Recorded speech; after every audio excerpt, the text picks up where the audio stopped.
During my mother's funeral, a tense atmosphere descended as my mother-in-law arrived. With a forced smile, she casually remarked that my home would now belong to her son. As she wandered through the rooms, eyeing each one, she mused aloud, "I wonder if this room would be suitable for me." I felt my frustration rise but maintained a calm demeanor, politely correcting her. "Actually, I'm the one inheriting the house." Unfazed, she responded with a smirk, "Well, since you're married to my son, doesn't everything you own belong to him? So, in a way, this house belongs to my son, right?" Her cheerfulness was jarring, especially in the midst of my grief. She suggested we get along better, all while hinting at moving in. Why now? I thought, overwhelmed with the feeling that my mother's passing was being overshadowed by her selfishness. My parents' house, filled with memories I held dear, now felt threatened by her unwarranted claims.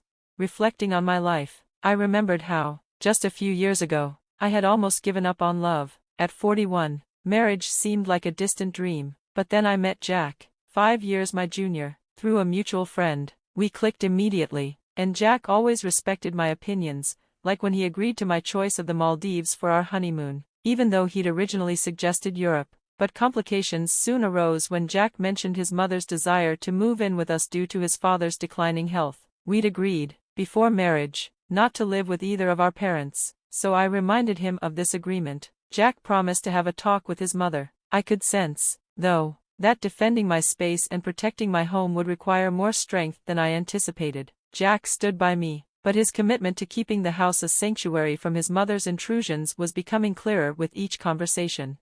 The joy of meeting someone wonderful was bittersweet. My father had passed away 4 years before my wedding. He never saw my marriage or the life I was beginning, and I never had the chance to ease his concerns about my future. My father had been a disciplined executive at a small company, and I admired his ability to provide for us, even though the business was modest. As I started my career in the office world, my respect for him grew even more. 3 years into my marriage, my mother passed away, and I felt the weight of loss again. Throughout it all, Jack was a rock, always checking in on me. "Are you okay? Maybe you should rest," he'd suggest as we arranged the funeral at our family home. It wasn't a traditional funeral home service. We'd chosen to keep it personal, just as my parents had wanted. Jack's understanding and care were a comfort during such a difficult time. But the mood shifted when my mother-in-law, Ava, arrived. Her condolences seemed insincere, and her tone too light for the occasion. She thanked me for handling the funeral arrangements and then, almost casually, said, "Well, the funeral's over, isn't it? Time to move on." She began to talk about the house, praising it as if she were already claiming it for herself. Despite my attempts to dismiss her, she continued, walking through the rooms and wondering aloud, "Maybe this room would be good for me." The facade of her sympathy crumbled, revealing her true intentions, to stake a claim on my family home. I tried to maintain my composure, but my mind raced with frustration. Later, during a tense exchange at the house, I again tried to assert that the home was mine, not hers. Ava smirked and replied, "I know your parents had no other children, and as a wife, everything you own belongs to your husband. So, really, this house belongs to my son, doesn't it?" My patience was wearing thin. She suggested we get along better, all while eyeing the rooms for herself. Alarmed, I asked, "Does this mean we'll be living together?" Without hesitation, she answered, "Of course, with so much space here, it would be a waste not to share it, and I won't have to care for my husband alone anymore." Her insensitivity was staggering, especially considering the circumstances. As the conversation continued, Jack overheard and intervened. "Mom, what are you saying? This is not the time for this," he scolded her, his voice firm. Ava, undeterred, shrugged off his concern. "Why make such a fuss?" she countered. Jack, though visibly annoyed, escorted her out of the house. He apologized to me afterward. "Sorry, my mom can be unreasonable," he said. I was grateful for his support but couldn't shake the unease that lingered. As we moved past the funeral, Jack and I began discussing the future of our home. 12 days later, he brought up the possibility of moving back to my parents' house. "This apartment is too small," he said, "with the possibility of kids. It makes sense to move." I agreed, but then Jack dropped a bombshell. "Maybe my parents could move in with us." I was stunned. "Are you suggesting we live together?" I asked. Jack had always seemed so considerate of my views, but now, I wondered if he was being swayed by his mother's wishes. He seemed to lack a firm stance. especially when it came to her influence. Despite my clear objections, he wavered. "Mom keeps insisting," he said, but I reminded him, "You opposed it before, why is it different now?" He reluctantly admitted, "I was upset at her behavior, but I don't think it's fair to shut down the idea entirely." It became clear that my husband was no longer as resolute in his support of my boundaries. His indecision made me question his commitment to our shared life, especially when it came to protecting the home I'd inherited. Ava continued to press, asking why I was opposed to living together. "It's such a spacious house," she said. "You're Jack's wife now. We're practically your parents too. Why not?" I repeated my refusal, citing practical concerns about caregiving and my father-in-law's health. But Ava accused me of abandoning them. She seemed to ignore the reality of the situation, making the prospect of cohabitation feel impossible. A few days later, Ava called me heartless. Her words stung, but I knew I had to stand firm. This house, with its cherished memories, wasn't just a place to live, it was a part of my parents, and I would protect it, no matter what. I was taken aback when I saw my husband rearranging the living room. Curiosity got the better of me, and I asked, "What are you doing? Is this for storing moving boxes?" "No," he replied casually, "I'm making space for 2 beds." The mention of 2 beds instantly filled me with dread. "Are your parents coming to stay?" I asked, cautiously bracing myself for the answer. "No," he said, his voice calm, "they're moving in today." The words hit me like a punch to the gut. Despite my clear objections, my husband and mother-in-law had evidently made the decision to cohabit without consulting me. "Why is this happening?" I asked, frustration bubbling up. "We agreed on no one living with us," I added, already feeling a knot tighten in my chest. "Their lease is up," he explained, "rather than renew. We thought they could just move in here. It'll be cramped with 4 of us, but we'll move soon, right? Just bear with it for a while." I took a deep breath. "That's not what I meant," I said, trying to keep my voice steady. "Why is cohabitation even an option? I told you before, after what your mom did at my mother's funeral, I don't want to live with her." He promised he'd speak to his mom, adding, "But we're living together from now on. Please, just try to get along." I couldn't hold back my frustration. "Why do you always prioritize everything your mom says?"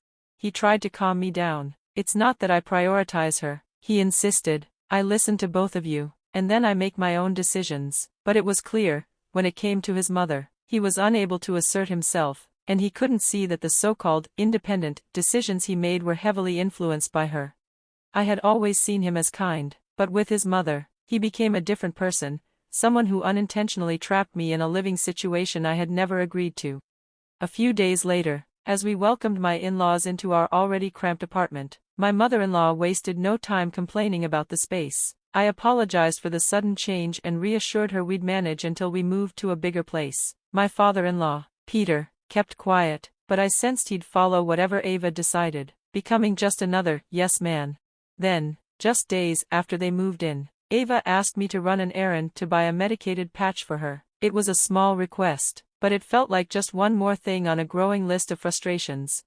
As the days passed, the situation only grew more untenable. The thought of my in-laws moving into my parents' home was becoming unbearable. My mother-in-law was openly excited about the move, thrilled at the prospect of the extra space and comfort, but I was quietly preparing for a major change of my own. I had made up my mind to preserve my parents' legacy, no matter what it took. 12 days later, I took a drastic step. I renounced my inheritance and secured court approval to relinquish my rights to the property. When I told my family, I explained, "This house holds so much sentimental value for me. I can't bear the thought of you living there, so I've decided to let it go, keeping it as a cherished memory." Ava was furious. "What madness possessed you? Even if you didn't want it, you could have sold it for a good price. Why abandon it like this?"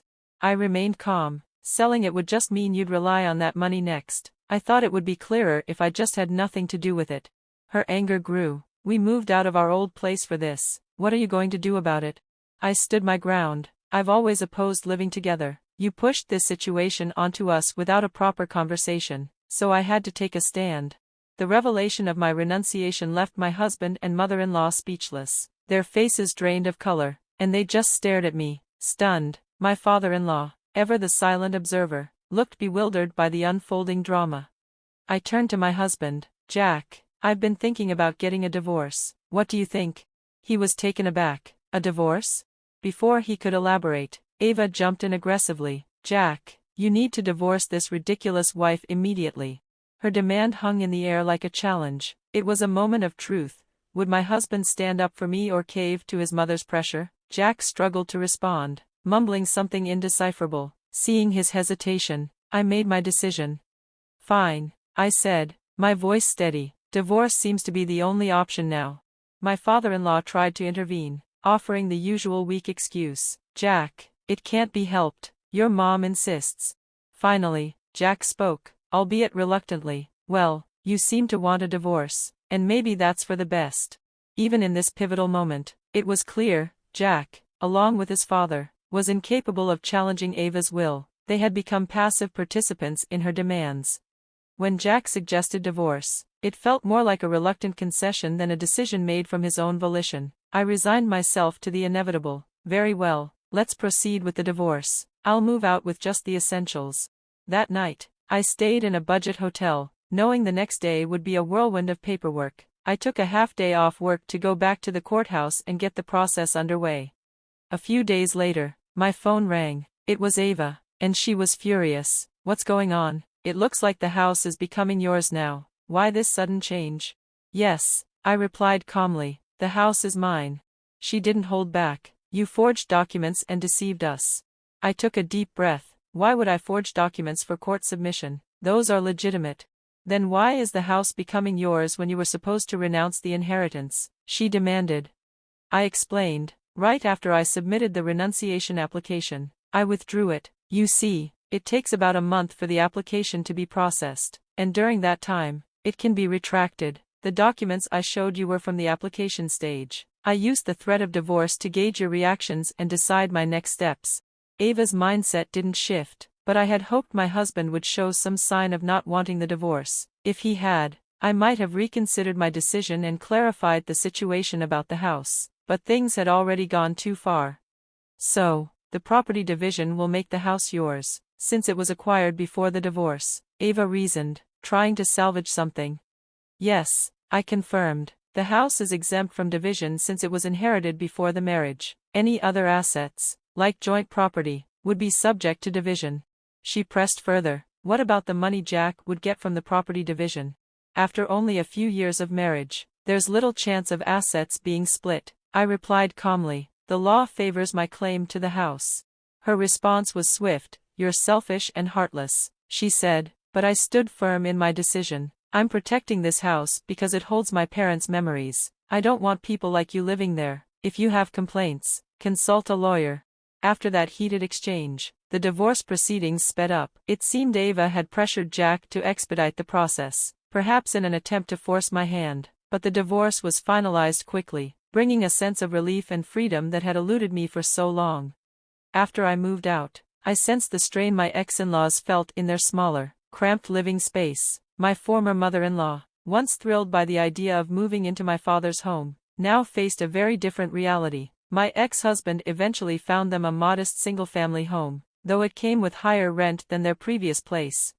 As for me, I began a new chapter in the house my parents left behind. It felt like home again, a sanctuary filled with memories, and with each passing day, I honored their legacy in the peace of their beloved home.